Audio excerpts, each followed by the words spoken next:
পুরুষের যে বীর্যটা বের হয়, ডিএনএ আবিষ্কার হওয়ার পরে আজকের দেহ বিজ্ঞানীরা স্বীকার করেছে, মেনে নিয়েছে, পুরুষের একবারের বীর্যের সাথে কমপক্ষে 80 লক্ষ শুক্রকীট একবারে বের হয়।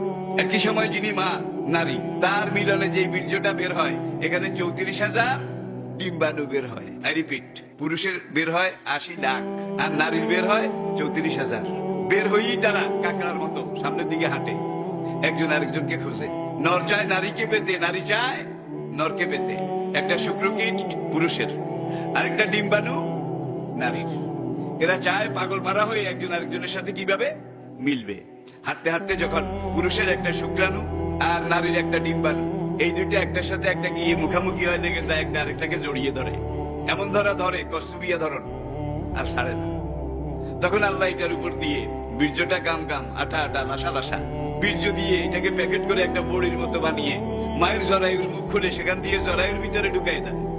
40 দিন 40 রাত জরায়ুর ভিতরে এটা এইভাবে ঘুরে। ফাখালাকনা নুতফাতা আলাকাতা।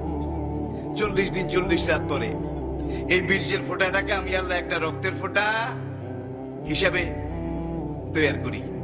আবার 40 দিন সেখানে ঘুরে ফাখালাকনাল আলাকাতা মুদগাতা। আমি এই রক্তের ফোঁটাটাকে একটা গোশতের চাকায় পরিণত করি।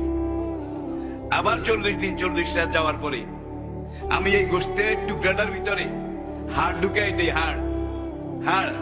হাড্ডি এগুলো ঢুকাই দেই।